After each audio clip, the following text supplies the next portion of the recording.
안녕하세요. 행복전도사 최재훈입니다. 오늘 우리가 배워볼 내용은 회복탄력성과 정서입니다. 많이 들어보신 분도 계실 거고 생소하신 분도 계실 건데 매우 쉬운 개념이고 중요한 개념이니 잘 들어주세요. 네, 오늘 강의의 목차는 회복탄력성은 무엇인가부터 정서, 그리고 회복탄력성과 정서의 관계, 그리고 마무리 순으로 이어지고 약 10분 정도 걸릴 예정입니다. 자, 여러분, 화면에 나와 있는 그림은 보시다시피 계란과 탱탱볼입니다. 우리가 일상생활에서 쉽게 볼 수 있는 것들인데요. 이 둘의 차이는 무엇일까요? 네, 먹을 수 있다 없다, 무게가 다르다 등 많은 차이점이 있는데요. 오늘 제가 말씀드리고 싶은 차이는 이 둘이 바닥에 떨어졌을 경우 어떻게 되나 하는 차이입니다. 계란의 경우는 바닥에 떨어지면 깨집니다. 반면 탱탱볼의 경우는 바닥에 떨어지면 다시 힘차게 튀어오릅니다.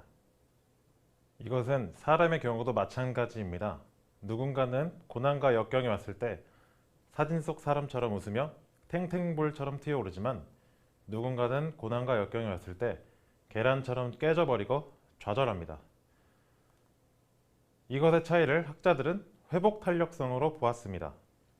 회복탄력성이란 원래 외부의 힘에 의해 변형된 물체가 다시 원래 상태로 돌아가는 성질을 의미하지만 심리학에서는 이를 인생의 심각한 시련과 곤란, 역경을 극복하고 환경에 성공적으로 적응하려는 인간의 능력으로 정의하였습니다. 회복탄력성 연구의 시초라고 할 수 있는 워너와 스미스의 연구입니다.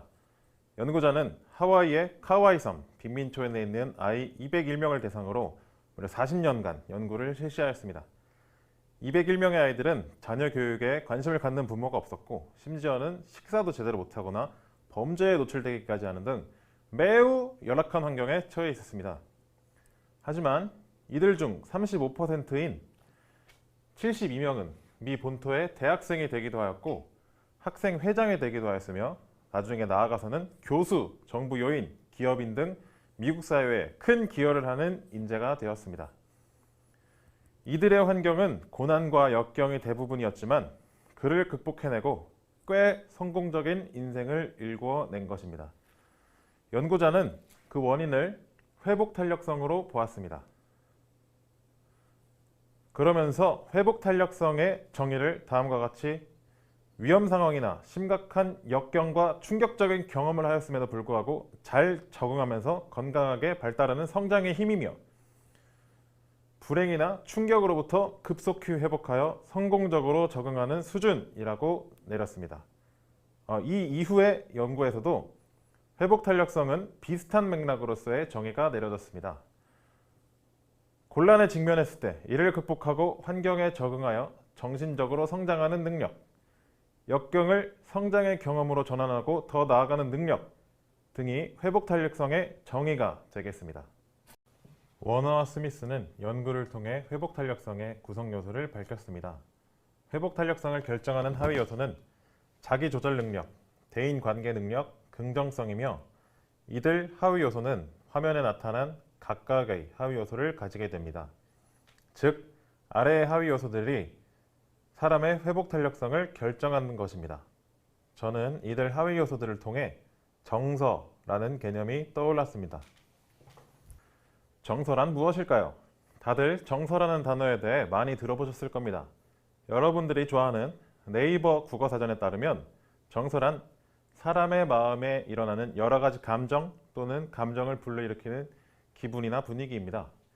또한 연구자에 따르면 정서는 생활하는 모든 부분에 수반되는 중요한 현상인 동시에 일상생활을 유지하고 조절하는 데 중요한 역할을 하게 됩니다. 또한 이 정서는 다른 인간적인 요소와 마찬가지로 개인별 차이가 존재하게 됩니다. 사진에는 자신의 감정을 정확히 아는 사람과 무엇인가를 참는 사람이 있습니다. 이 사진을 통해 우리는 정서에 대한 두 가지 개념을 알아볼 텐데요. 첫 번째는 정서인식 명확성입니다. 정서인식 명확성이란 자신의 정서를 명확히 인식하는 정도를 말합니다. 연구에 따르면 정서인식 명확성이 높은 사람은 부정적인 정서에 대해 좀 더 적응적이고 어려운 상황에 높은 적응력을 보이며 사회적 적응과 대인관계 적응에 유리합니다. 두 번째 알아볼 개념은 정서표현 양가성입니다. 이는 정서표현을 억제하며 갈등하는 정도를 의미하는데요. 정서표현 양가성이 높은 사람은 높은 우울 수준을 보이고 미성숙, 자기억제, 갈등 회피 등 방어 기제를 많이 보이며 스트레스가 있을 때 문제 중심 대처보다는 좌절하거나 또는 울거나 하는 정서 중심 대처를 주로 하게 됩니다. 그런데 여러분, 이 두 가지 개념을 보니 떠오르는 것이 있죠. 부정적 상황, 어려운 상황에 높은 적응력을 보이고 고난이 있을 때 우울해하고 갈등을 회피하고 정서 중심으로 대처하는 모습은 아무래도 분명 우리가 앞서 봤던 회복 탄력성과 관련이 있어 보입니다.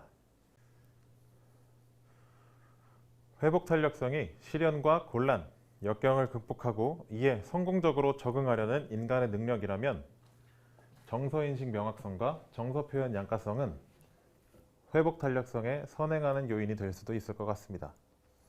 이에 최재훈이라는 연구자는 이들의 관계에 대한 연구를 실시하였고 다음과 같은 가설을 세웠습니다. 정서인식 명확성이 높을수록 회복 탄력성이 높을 것이다. 정서표현 양가성이 낮을수록 회복 탄력성이 높을 것이다 가 그것인데요. 연구자가 연구를 통해 검증한 결과 첫 번째 가설은 통계적으로 유의하였지만 두 번째 가설은 통계적으로 유의하지 않았습니다.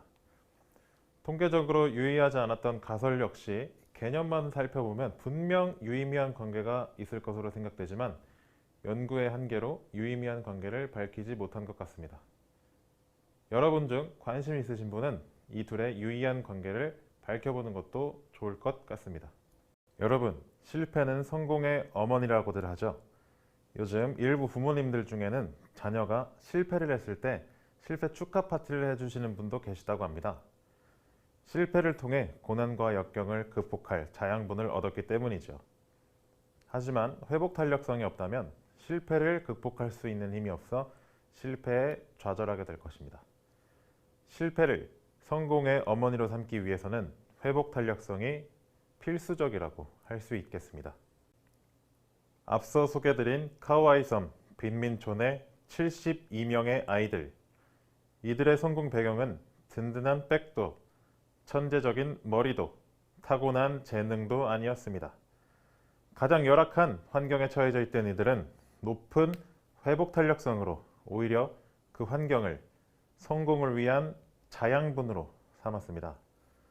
참고적으로 회복 탄력성이 대학생의 성적에 정적인 영향을 미친다는 연구 결과도 있었습니다. 우리는 대부분 금수저도 아니고 천재도 아닙니다. 천재는 노력하는 자를 이길 수 없다는 명언은 어쩌면 회복 탄력성이 더 값진 성공의 요소인 것을 알려주는 것 같습니다. 감사합니다.